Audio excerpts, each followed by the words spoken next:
Bonsoir et bienvenue à l'Académie Cadien. Moi, je suis Robert Richard, votre host pour ce soir.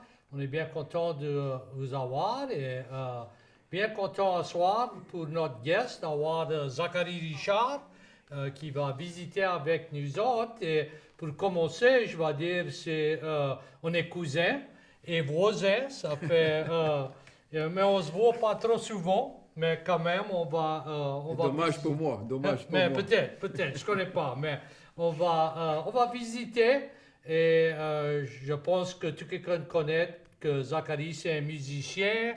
Il a écrit des chansons et des poèmes et des livres et toutes sortes d'affaires. Ça fait on va parler de tout ça pour notre temps ici. Si vous avez des questions et vous appelez, on est bien content que vous nous appelez ici t'asseoir. Ça fait, pour commencer, tu étais élevé dans une maison française, tes parents parlaient le français entre eux et avec vous, ou comment tu as appris ton français? Ta grand-mère. Ta Oui. grand-mère et mes autres grands-parents. euh, Mes parents me parlaient surtout en anglais, parce que mon école, la télévision, la radio, tout ça c'était en anglais, bien évidemment. Mais il y avait un code. Et dès qu'il y avait un vieux ou une vieille qui ne parlait pas l'anglais, Oui. ça switch. Et mes grands-parents n'ont jamais... On disait que André Boudreau parlait un petit peu l'anglais, mais ma grand-mère Julie Martin, pas du tout. Sauf une fois, on a, on l'a attrapée parce qu'elle louait une chambre. Et puis il y avait un monsieur Parker qui travaillait pour le chemin de fer, qui avait loué la chambre. Et puis un jour, on a surpris ma grand-mère en train de lui parler en anglais. En Ça anglais. fait que, mais je ne l'ai jamais entendu parler l'anglais. Donc, et moi, comme toi, et moi j'étais très près de mes grands-parents, je les aimais beaucoup. Et on était à deux portes. Il y avait la maison de André et Julie, et puis il y avait M. Saunier, puis il y avait la petite maison où j'ai grandi. Et puis ça fait que c'est à deux portes. J'étais toujours avec ma grand-mère, et puis elle m'a appris non simplement à parler français, mais elle m'a appris d'aimer Ah, parler français. oui. Parce que moi je crois que pour moi, le fait de parler français, c'est dû à deux choses. D'abord, j'ai une tête dure, et puis, Comme tous les Richards. comme certains des Oui. Richards, pas tous, moi je fais l'exception, enfin. Oui. Mais c'est aussi, moi je cherche, je crois, à, à ressentir l'amour que j'ai trouvé dans cette maison. Et avec Oui. notre grand-mère aussi. Oui, c'est rare. Oui. Parce que quand on était chez les dimanches, tu te rappelles, Oui. chez notre grand-mère, ben, il y avait tellement d'amour. Oui. Et c'était pour moi un- une expérience que je cherche à reproduire dans ma vie, à retrouver. Ça fait que je parle français par entêtement et par amour. Hein. Oui, oui. OK, oui, ça fait... Oui, parce que notre grand-mère a pas... Moi, je ne l'ai jamais entendu parler l'anglais. Je ne connais pas si elle pouvait comprendre un peu, peut-être, mais elle parlait juste en français. C'était sa langue, c'était belle. Ben, oui, mais je me demande comment, parce que Fergus est toujours vivant quand ses enfants sont allés à l'école. Oui. Et ils étaient certainement très fiers que leurs enfants vont à l'école pour avoir un meilleur avenir, pour apprendre. C'est juste que ça se passait dans une langue qu'ils ne comprenaient pas. Ça fait que j'ai souvent jonglé à ça, comment eux ils se sentaient de voir leurs enfants éduqués d'abord, ce qui était une chose positive, Oui, mais dans oui, une langue qu'ils ne pouvaient pas parler. Ça fait qu'il y avait certainement une déchirure, et à la fois il y avait la fierté, oui. mais il y avait aussi une certaine désarroi, une déception, une tristesse, je ne sais pas. Je peux Oui. pas m'imaginer comment eux, ils ont vécu ça, mais c'était certainement pas facile Non. dans les années, parce que bon, Valex était plus vieux que Aidé, mais Aidé a commencé son école, il est né en 21, ça fait qu'il a commencé dans les années 30, Oui. aller à l'école, ça se passait en anglais. Il n'y avait pas de question, si tu parlais français, ben, tu étais soit puni ou Ouais. renvoyé Ouais. à la maison. Fait que bon, comment un enfant de 6 ans, il va sentir quand sa langue à lui, sa langue maternelle qui parle avec sa mère, est défendue dans son école? Ouais, c'est... C'est ça, moi ça m'a toujours choqué, mais c'était, je crois, l'amour que je cherche avant tout. L'amour Oui. que j'ai senti de mes grands-parents, parce que mes parents, comme tes parents probablement, te parlaient en anglais.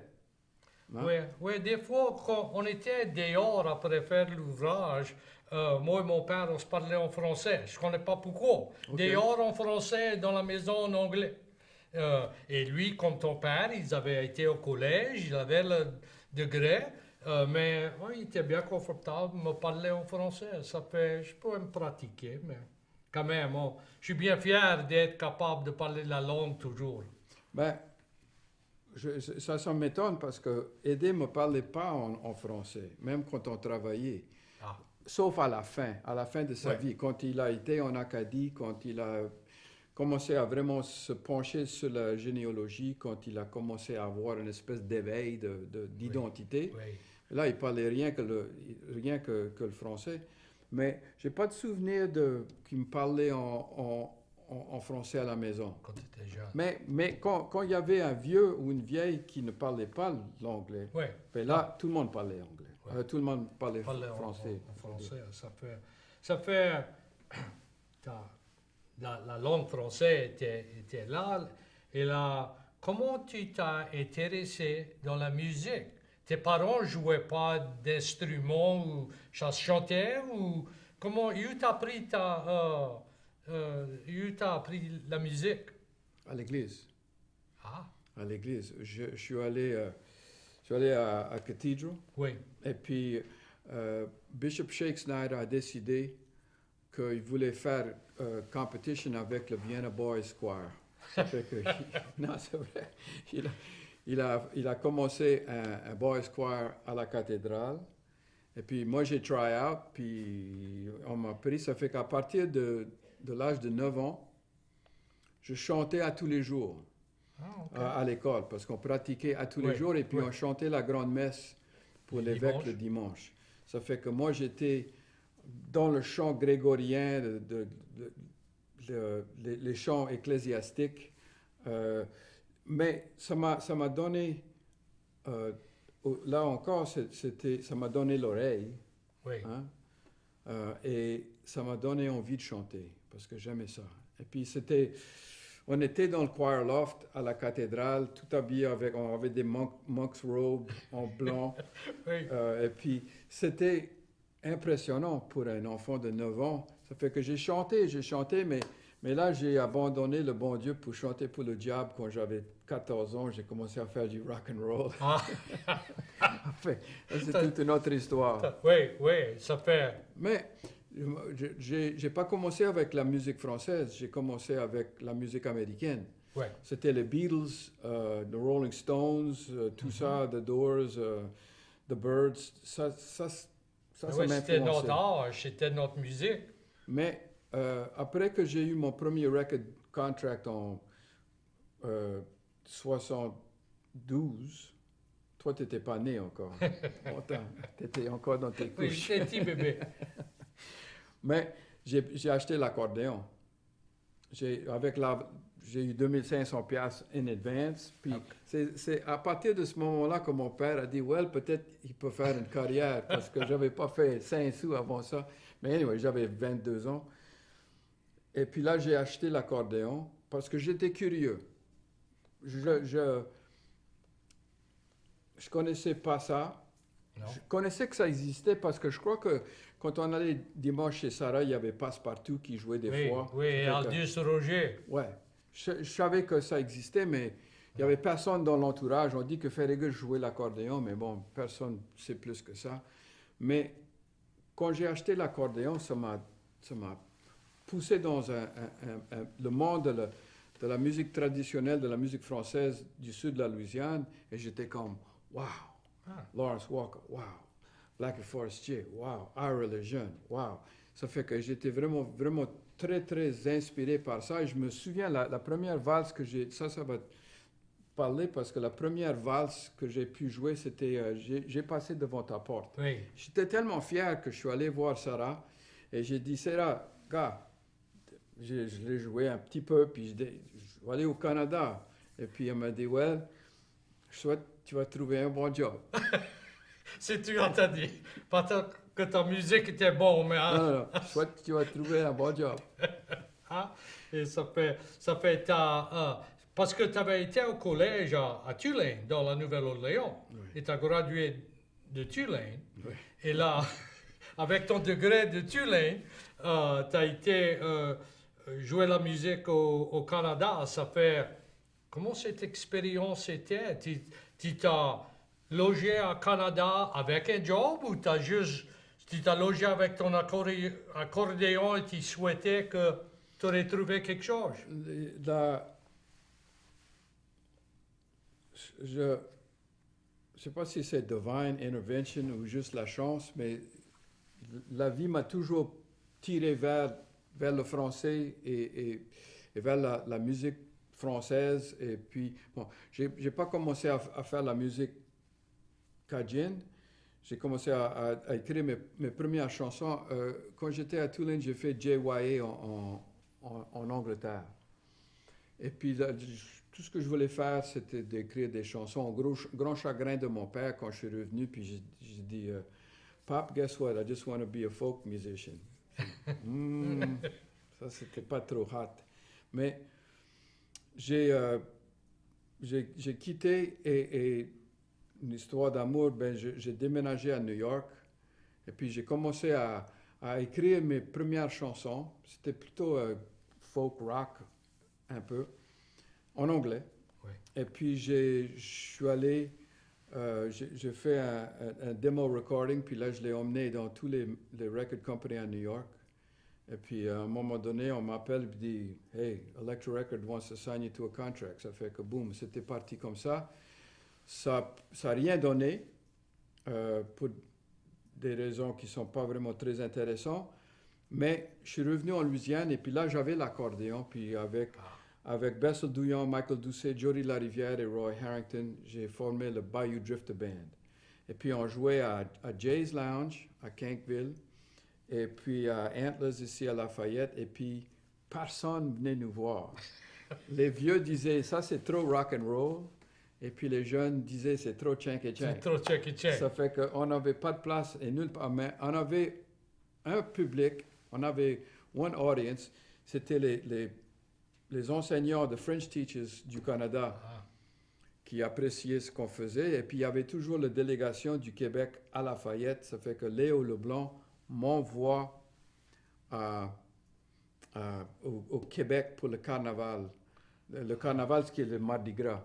oui, oui. Et j'ai eu un grand dilemme parce que Max Savoie m'avait invité à Mamou pour le courrier de Mardi Gras. Ça fait que j'avais besoin de décider entre Mamou Mamou et Québec. et Québec. C'est comme two foreign countries, mais en tout cas, je suis allé au Québec et puis Jimmy C. Newman avait fait un gros hit juste auparavant avec Lâche pas la patate. Ça faisait à peine 6 mois. Ça fait que et le Québec a toujours eu un intérêt, un amour même de la Louisiane, parce que bon, c'était le même pays Oui, pendant longtemps.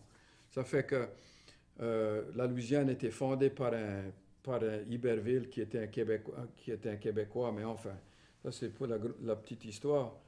Mais j'arrive là-bas et puis j'ai fait tous les shows de télévision. Et j'ai fait plus d'argent en une semaine que j'avais fait dans toute ma carrière en Louisiane en jouant à Antlers puis à Jay's pour personne. Ça fait que j'ai décidé, c'était en 75, que j'allais tenter ma chance.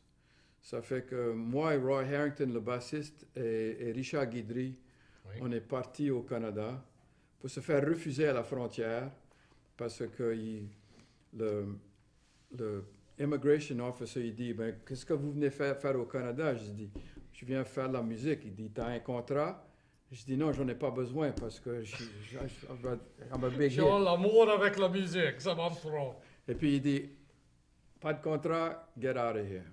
Ça fait qu'on a resté à Champlain, New York, juste l'autre côté de la frontière. On a resté dans le Last Chance Motel pour 3 jours jusqu'à j'ai un ami qui est arrivé avec un contrat. Ça fait qu'on a traversé et puis ça c'était ce début de ma carrière au Canada. Au Canada, ça fait... Et là, tu étais après écrire de la musique à ce temps-là, la musique en français?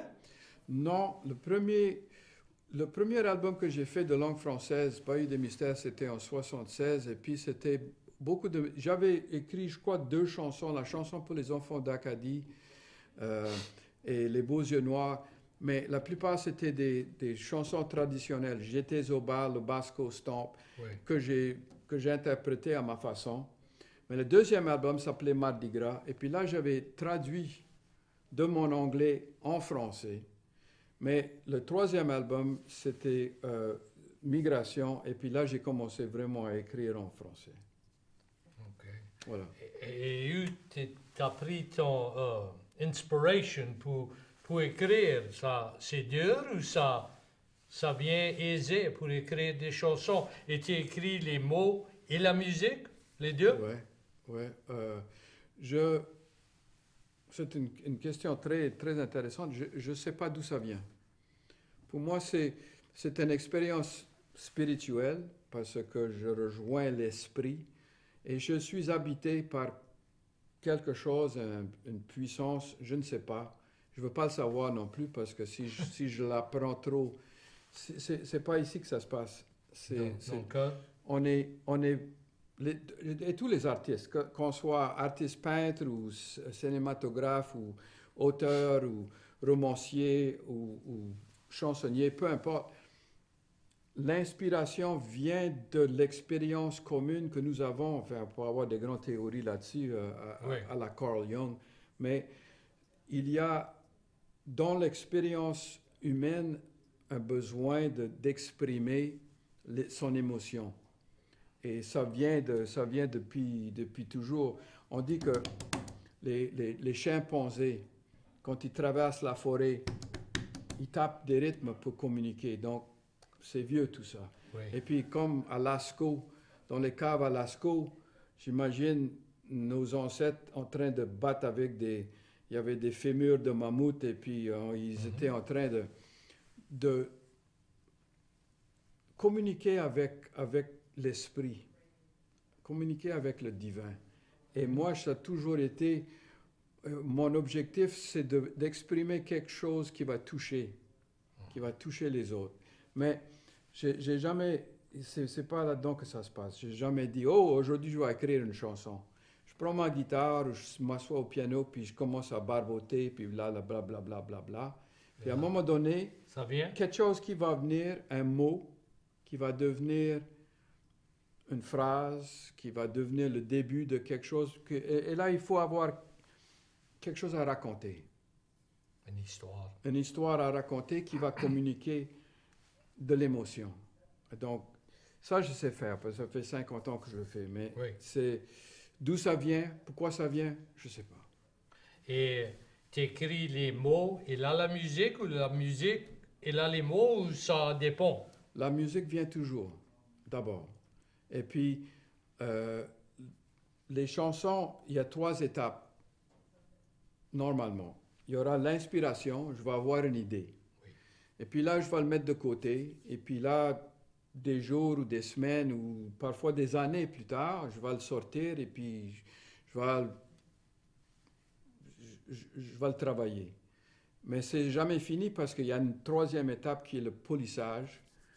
Et ça vient bien longtemps après. Mais ça peut prendre... Il y a très peu de chansons, mais Réveil en est une. Parce que je venais de la France, j'étais en train de lire The Acadian Miracle par Dudley LeBlanc. J'étais vraiment très, très bouleversé par mon histoire, par notre histoire. Et j'avais entendu la musique bretonne. Et c'était une sonorité qui me touchait beaucoup. Ça fait que Haïtienne venait d'être construit. Et puis, j'ai été habité et j'étais pour arrêter au bord du chemin. Et dans les 3 minutes que ça prend pour chanter la chanson, je l'avais écrit. Et puis j'étais effondré en larmes parce que bon, c'est l'histoire de la déportation de nos ancêtres et puis j'étais vraiment très très bouleversé par ça. La chanson qui a pris le plus longtemps pour moi, c'était Au bord du lac Bijou, qui a pris 20 ans. Donc ça restait dans un tiroir. J'avais une idée parce que c'était au départ c'était lac Begnaud parce qu'à Henderson on allait pêcher sur le lac Begnaud. Mais j'avais écrit Au bord du lac Begnaud. Mais je l'ai laissé dans un tiroir, puis c'était pas fini. Puis 20 ans plus tard, j'ai dit, mais non, c'est pas Begnaud, c'est Bijou. Et voilà. Bien intéressant. Là, tu as écrit des livres et des histoires aussi pour des enfants ou... Quand on était en train de construire la cabane à côté de chez la vôtre, ma fille Sarah était ici, elle avait 8 ans. Ça fait que on n'avait pas d'électricité. Ça fait que j'ai dit, je vais lui raconter une histoire. Et puis, la première chose que j'ai vue, c'était une tortue. Et la deuxième chose, c'était une écrevisse. Ça fait que j'ai commencé à raconter une histoire autour d'une tortue et une écrevisse pour divertir. Elle avait 8 ans, Sarah. Ça fait que j'ai compté ça. Puis, 20 ans plus tard, elle a trouvé le manuscrit et puis elle a décidé de l'illustrer. Et puis ces dessins étaient tellement beaux qu'on a dit qu'il faut absolument que ça soit publié. Et puis, c'est pas vraiment des contes pour enfants parce que dans l'histoire, la tortue, ils sont perdus, puis la tortue, il donne ses yeux à une cigale pour le faire sortir. C'est pas vraiment... C'est plutôt comme des Aesop's Fable ou dans le style de La Fontaine. Mais moi, je pense que c'est pour les enfants de tous les âges. Mais oui, j'ai commencé à écrire des poèmes au même temps que les chansons, en fait. Tu as parlé des instruments. Tu joues l'accordéon, le piano, la guitare, la musique à bouche, quoi. Et où tu as appris tout ça? Ou c'est t'attends et tu peux jouer, ou tu peux lire la musique. Quand je pense j'avais 12 ans, je faisais des cours de piano. Puis Catherine Ballack à Scott, c'était mon professeur. Puis apparemment, j'étais bon. Ça fait qu'on m'a emmené voir un professeur à USL à l'époque, un piano teacher. Et j'ai joué pour lui. Et il dit, OK, je vais te prendre comme student, mais il faut que tu pratiques 2 heures par jour. Moi, je dis, well, sorry. I don't think that's Ça, c'est le temps pour un garçon de 12 ans. Je crois pas que ça va arriver. Ça fait que je peux lire la musique à peu près au niveau de second year student. C'est pas trop fort. Oui. J'ai joué la guitare, j'ai commencé à apprendre la guitare tout seul. Enfin, mes parents étaient très encourageants.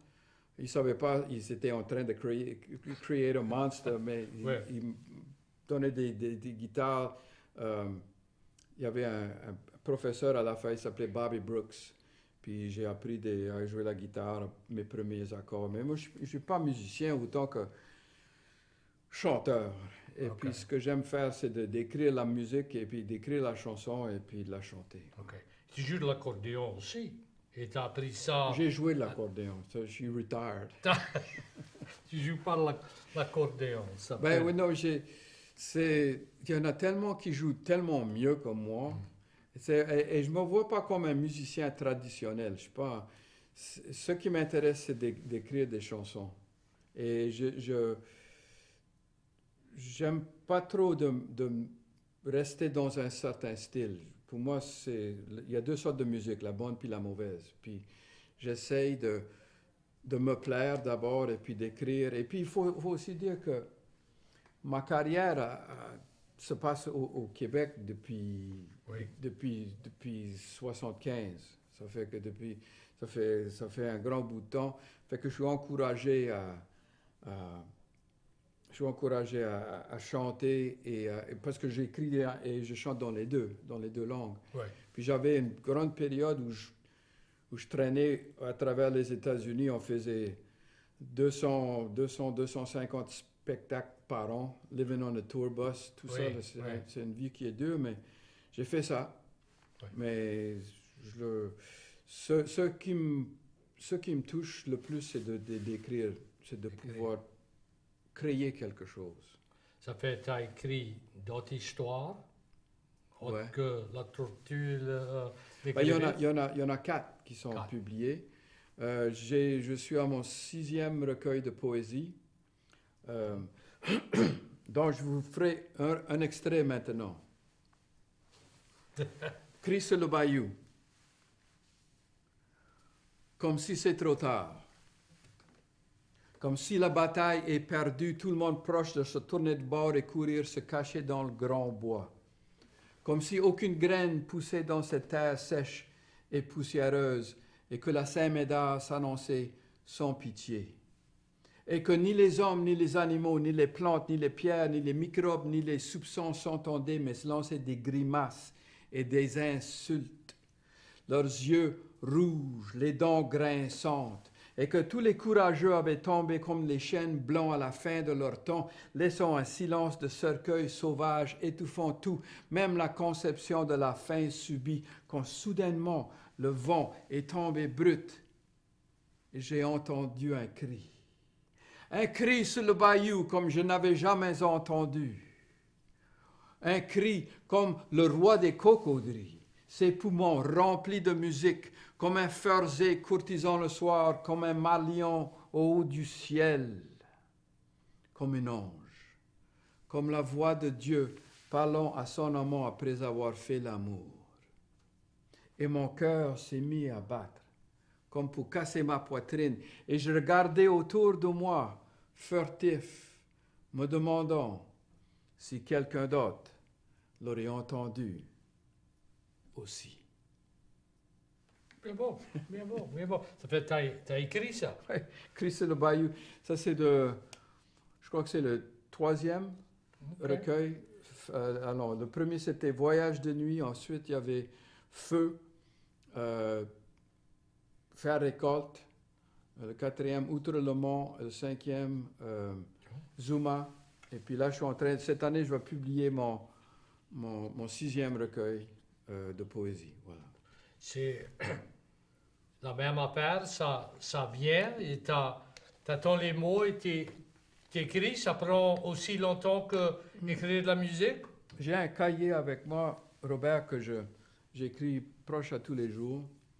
Donc, la poésie, c'est plus facile parce que j'ai pas besoin d'attendre une mélodie. Hello.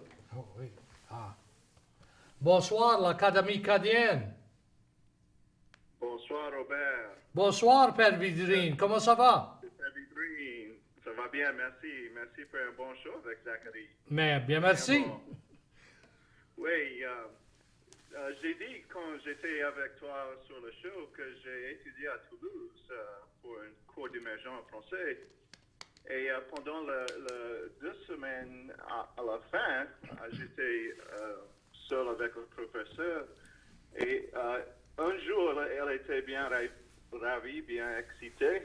Elle a dit qu'elle portait un CD de la musique pour le jour après, le prochain jour. Et elle a porté les lyriques de Zachary Richard dans la classe. Et elle était bien ravie, excitée.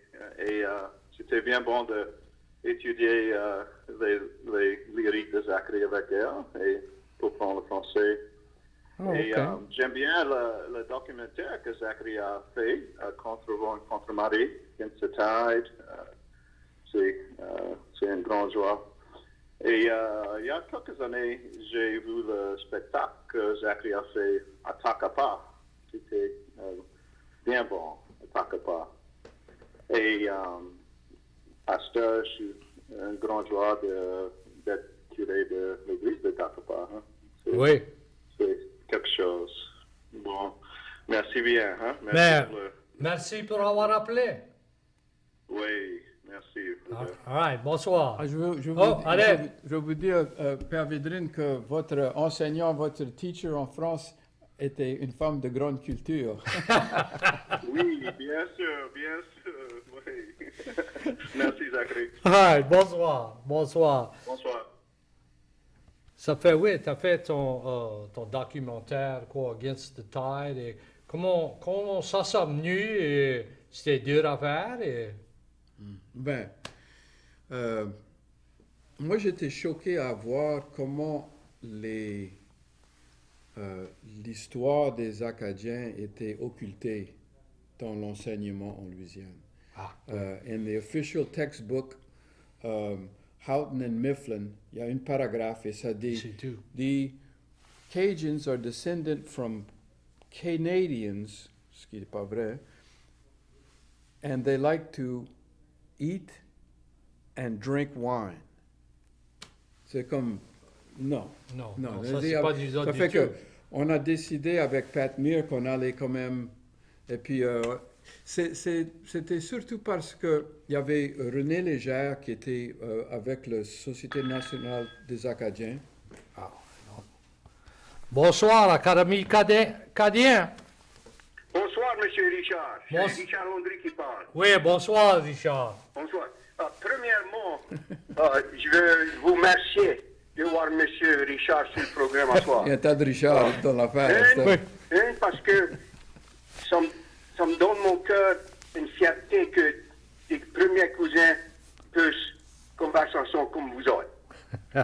Second, un homme comme Zachary Richard, à soir sur ce programme, on peut expérimenter la personne de Zachary Richard, pas le musicien ou l'écrivain du musée, c'est la personne. Et ça, c'est très important pour moi. Mais avant de parler pour quelque chose, Zachary a dit, tout bonheur, que les grands-pères et les parents, quand on était prêts, quand on était jeunes, je pouvais voir, tu as dit ça bien bon tout à l'heure. Mon grand-père, je me rappelle qu'il voudrait tous ses petits-enfants d'être en éducation. C'était important pour lui, parce que lui, il n'avait pas trop une éducation. Mais je pouvais voir des fois, c'était difficile dans son tête. Et quand il dit, papa, c'est comme ça, on a appris ça dans l'école, c'est comme ça qu'il faut faire ça. Je pouvais voir que, oui, c'est bon, mais je ne connais pas si c'est bon pour toi qui me dis ça parce que c'était une éducation. Ça fait, je connais que tu es prêt à dire qu'il y avait un bon et un pas bon pour l'éducation. Quand même, c'était plus bon que pas bon. Je ne connais pas si ça a de l'apparence, mais c'est ça que je veux dire. Oui, je pense que on était après faire quelque chose de différent. Ça ne voulait pas lâcher la vieux moyenne. Mais finalement, Robert, merci pour ce que tu fais. Et M. Zachary, merci pour venir sur le programme avec Robert. Mais bon, merci. Au revoir. Ça fait, vous autres, ça a décidé de faire un programme, un documentaire de la vérité, peut-être, de les Acadiens. Oui, mais ce qu'il dit, M. Landry, c'est important parce que il y a tout le prestige. Comment faire? Parce que la raison pour laquelle on se débat toujours avec l'assimilation de la culture française en Louisiane, c'est parce qu'on n'était pas lettrés. On ne pourrait pas dire à un homme qui savait lire et écrire en français qu'il était ignorant. Mais on pouvait dire à quelqu'un qui ne savait pas lire et écrire qu'il était ignorant et puis il l'aurait cru. Ça fait que devant le prestige et l'argent de l'Américain avec le pouvoir politique, social, culturel, comment faire face à tout ça? Et puis, il y avait aussi, parce qu'on parlait tout à l'heure avec ta femme Carla, on va faire apparemment un parc dédié aux vétérans. On est populaire tout d'un coup. Mais oui, on est populaire. Bonsoir, l'Académie Cadienne. Bonsoir. Bonsoir, docteur Richard. Bonsoir, Diane. Je vais pratiquer mon français. Pratique. OK. Merci, Monsieur Zachary Richard, de partager l'histoire de votre carrière. Mais comme les appelants précédents, j'aime particulièrement vos ballades de Louisiane. Merci. Euh, Moi aussi. Mon question. I have to say it in English, otherwise it'll take too long. How different is the Acadian French from the Canadian French? Was there a big adjustment for you? OK, je vais te le dire en français parce que, bon, on est là pour ça. Oui. Ça me hérisse les poils, which makes my hair stand up. Quand j'entends que on a, je m'excuse de notre français ici, que notre français est pauvre. Oui. Non, on a, je vais te dire en anglais comme ça on peut se comprendre. We have a syntax style, a vocabulary and an accent. C'est ça qui fait qu'on est différent. Mais apparemment, c'est rien que du français. Alors, au Québec, ça m'a pris beaucoup de temps parce qu'il parle avec un très gros accent et puis c'est très nasal. Alors, quoi? J'ai rien compris. J'ai beaucoup plus de facilité avec les Français de France ou même les Acadiens. Mais ça, c'est juste une question d'oreille. La base, une table, c'est une table, une chaise, c'est une chaise. Et puis, les règles de grammaire et de syntaxe sont les mêmes. Ça fait du français, c'est du français. Il faut arrêter d'imaginer qu'on a une espèce de petit pauvre cousin lointain, ignorant du français. Non, on a du français à nous. Et puis, ce qui va la valoriser davantage, c'est nos écrivains. Je n'ai pas besoin de vous dire que Kirby Jambon a été honoré, un poète cadien de Louisiane a été honoré à l'Académie française à Paris. Et j'étais là, avec tous ces gros chiens. Il y avait Valéry Giscard d'Estaing, président de la France, ex-président de la France, avec tous, l'Académie française. Je sais que parce que j'ai un ami qui fait partie de l'Académie, Denis Laferrière, il est, le capot coûte 30 000 piastres parce que c'est du fil en or. Ouh. Anyway, des gros chiens. Et puis, Kirby Jambon de Bayou-Lafourche, il est honoré et reconnu pour sa poésie. Et il est égal avec eux. Égal avec eux. Ça fait qu'il faut arrêter de penser que parce qu'on est en Louisiane et puis on est peut-être un peu plus slow que d'habitude. Mais bon, anyway. Le français de Louisiane, une fois que c'est écrit, ça vaut le français de n'importe où, de n'importe quand. C'est ça, la clé de tout ça, c'est l'écriture. Et c'est pour ça qu'on ne pourrait pas dire aux enfants qu'ils apprennent dans les cours d'immersion qu'ils sont ignorants quand ils parlent français. C'est le contraire. Mais nos grands-parents n'avaient pas cette force. Oui. Et puis, j'ai un cher ami qui est un Indien au Canada. Il me parlait de... Parce que ce qui impressionnait les Indiens, ce n'est pas le pouvoir, ce n'est pas les carabines des Blancs, c'était la lettre. C'est d'imaginer qu'on a le pouvoir d'inscrire des caractères sur une feuille de papier et l'envoyer ça à l'autre bout du monde. Et quand on ouvre le papier, il disait ça avec tellement de poésie, le papier parle. Le papier parle. Ça fait que quand on est analphabète, quand on ne sait pas lire et écrire, on peut se faire dire qu'on est ignorant parce qu'on parle français. Mais quand on apprend à l'écrire, no, ball game, it's over. Oui, ça fait qu'on ne peut pas nous dire. Et puis, on a heureusement une tradition littéraire en Louisiane qui perdure. On n'en parle pas, mais c'est publié à Centenary College à Shreveport, quasiment tout les œuvres de fiction Alfred Mercier, il y avait l'Athénée de Louisiane. Il y avait une grande culture française francophone en Louisiane, mais à cause du 20e siècle avec the 1916 law, puis the 1920 Constitution, puis toutes les autres affaires qui ont fait dire que le français est non simplement pas bienvenu sur la place publique, mais c'est la langue des couillons. Ça fait que, non, ça c'est fini. Une fois qu'on apprend à lire, toutes ces histoires sont finies. C'est bon. Oui, merci beaucoup. OK, bien merci pour avoir appelé. Oui. Yeah, Bonsoir. bye-bye. Oui. Oh. Bonjour, Académie acadienne. Non.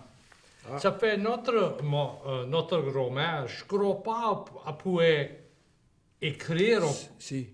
à pouvoir écrire en français.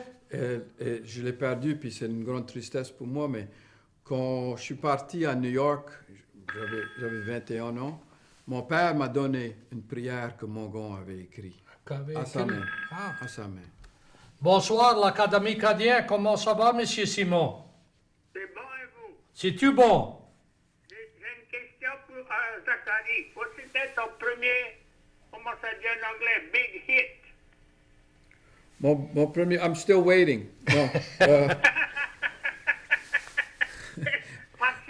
Non, non, mais écoute, la première gold record que j'ai fait, c'est une chanson traditionnelle que j'avais appris de Ed B. Desautels, de la paroisse d'Evangeline, et c'était L'arbre dans ses feuilles.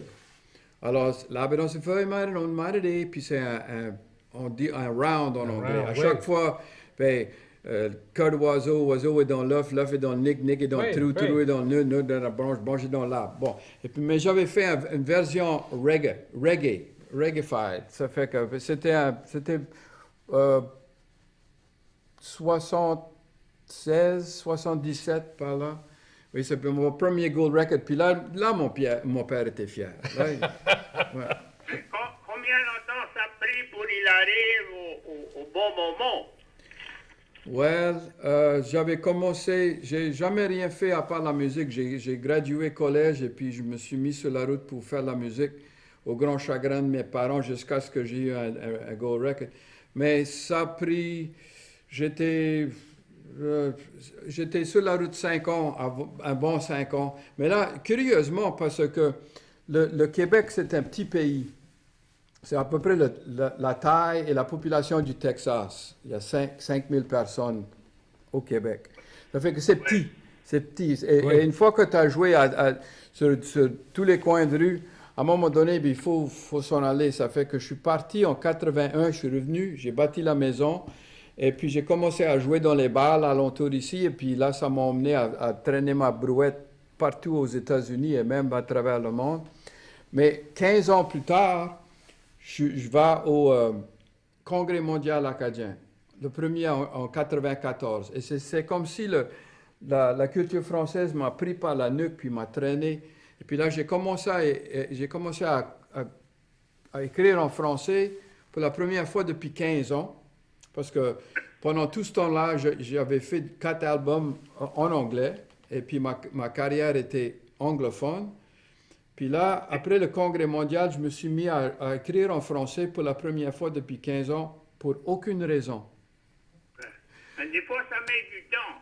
Moi, j'ai fait des tapes, des cassettes, ou des contes en français. Et mon premier, ça sorti, ça a pris 6 mois avant il a tourné plastique. Ben, félicitations. Lâche pas la patate, comme on dit. 6 months, it went plastic. C'est bon. Continue. J'ai parlé à un de mes camarades de Montréal, Charles Parent. Et il parle toujours pareil, on fait affaire des fois, il leur donne des cassettes, des CD. Ça fait, il m'amuse. Il m'appelait 2 jours passés. Et il me dit ça, il dit, comment c'est là-bas? Il me dit, c'est toujours pareil. Il me dit aussi, ici aussi. Mais quand j'habitais de faire des tours sur les bus du Canada, de Montréal, Ontario et tout ça, ça me prenait à peu près 2 jours pour tune mon oreille à l'accent. Ouais. Et ça, j'étais sur le bus après de narrer, puis les 2 Canadiens en avant, un regarde l'autre, il dit, tu vois, lui, il dit, le plus ça va, le plus il parle comme un Canadien. Non, il y a une différence, il faut s'ajuster, tu connais, pour les différents, et les Québécois, est le plus différent pour moi. Ouais, mais on finit toujours par se comprendre. Ouais. Ouais, c'est bon. Tout je veux dire, c'est lâche pas la patate. Bien, merci, Al. Bonsoir. Bonsoir. Ça fait, oui, c'est une langue Du français, française. c'est du français. Oui, Puis c'est ça la richesse de la francophonie, c'est tous ces accents. oui. Parce que la Louisiane fait partie de la grande francophonie. La francophonie, c'est un concept de un Africain et puis un Martiniquais, Aimé Césaire et Léopold Senghor, qui étaient tous les deux des hommes politiques, mais aussi des poètes, ont créé la notion de la francophonie qui fait que...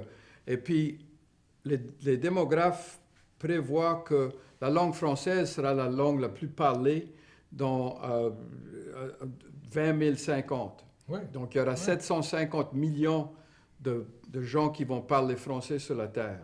Et puis, la Louisiane en fait partie.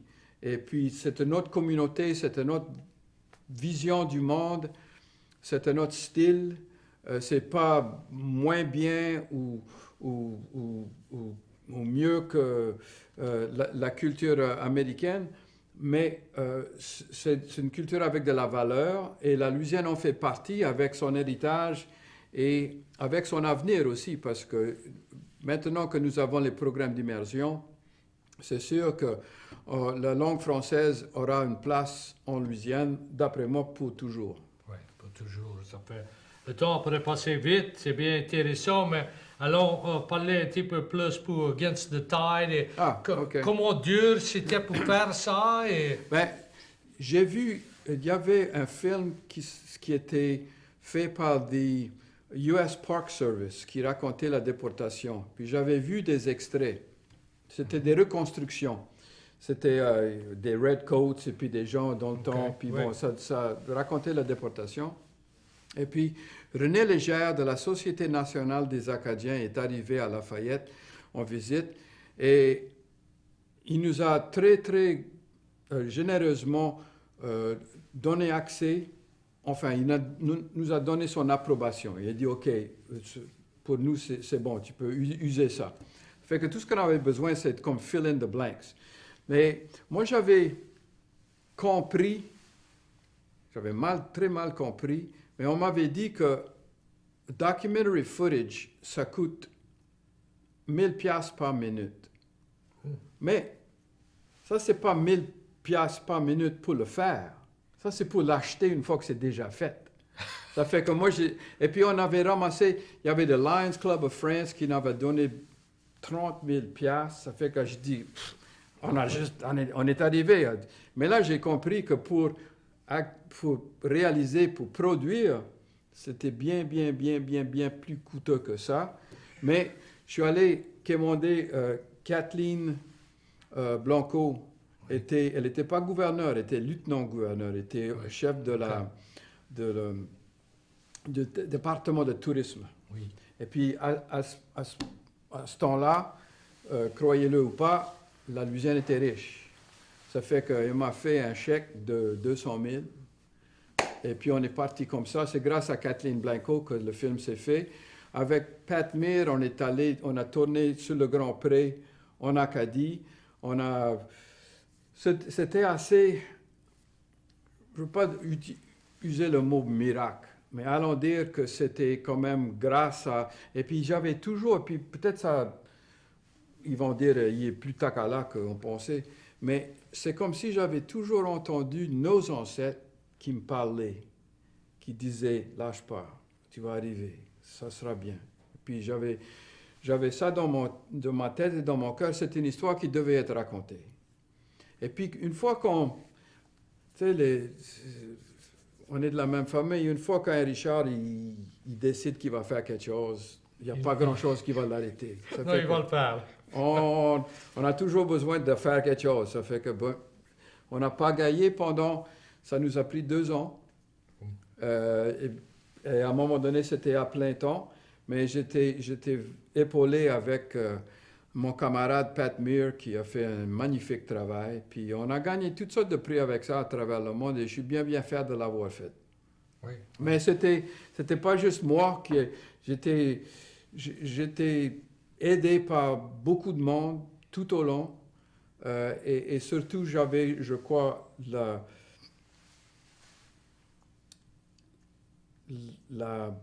l'aide, l'intervention de nos ancêtres voulaient que cette histoire soit L'histoire racontée. soit dit. Voilà. Ouais, c'est très intéressant. Et comme tu dis, dans les livres, ça ne dit pas rien pour la déportation et tout ça qui s'est passé. Ça fait à peu près 5 minutes qu'il reste, mais là, tu peux travailler avec l'immersion avec les enfants. Et quoi tu préfères pour soutenir ça? Ben, ça se soutient tout seul. Moi, j'ai plus besoin de faire grand-chose. Le codophile avec Peggy Feehan est en train de faire un magnifique travail. Et puis, il y a toute une nouvelle génération aussi. Il y a Télé Louisiane, Will McGrew, qui vient de signer des ententes avec la France. C'est un jeune bouc de Nouvelle-Orléans qui a une chaîne de télévision en français.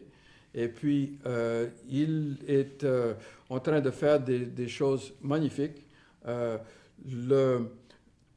L'immersion, c'est un peu comme la rouille. Même si on dort, ça continue à faire des affaires. Ça fait que je suis bien confiant pour l'avenir du français en Louisiane. Ça ne veut pas dire qu'on ne doit pas rester vigilant.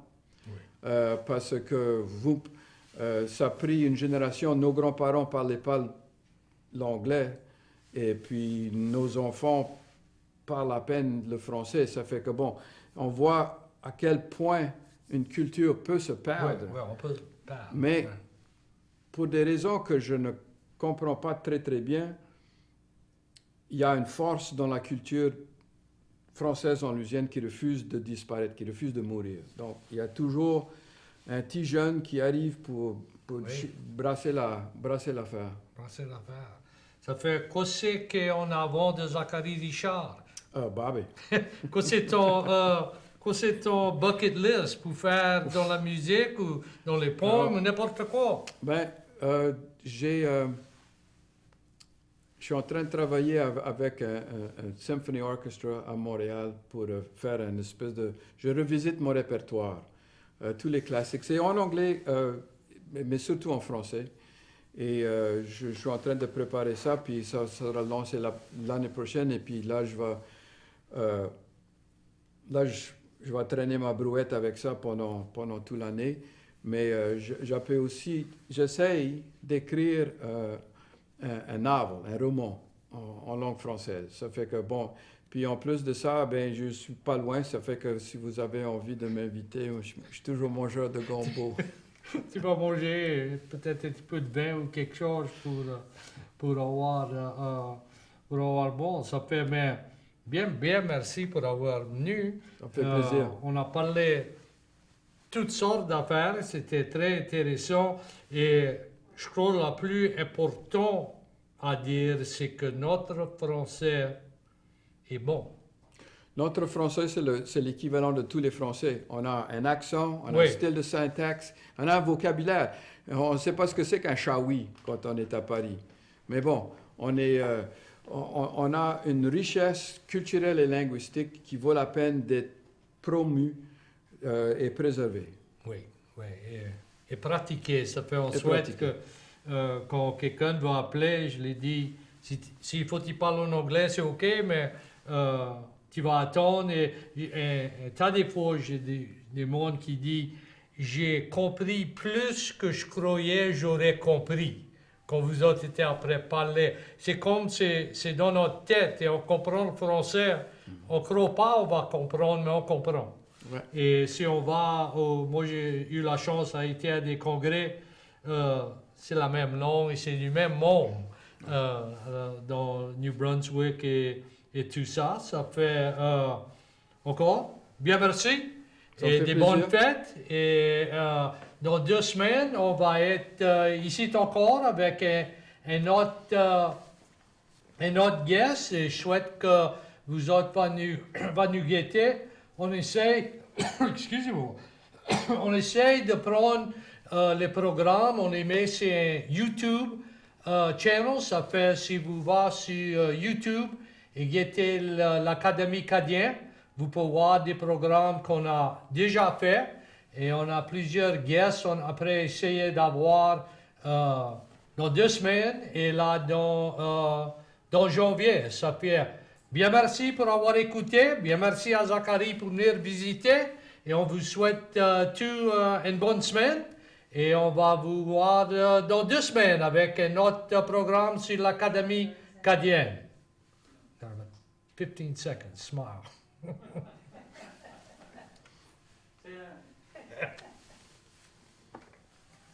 All right. C'est bien bon. Chaise de fête. All right, bien merci. C'était bon. That was fun. Good. Alan Simon appelle proche tous les semaines. Non, c'est bon.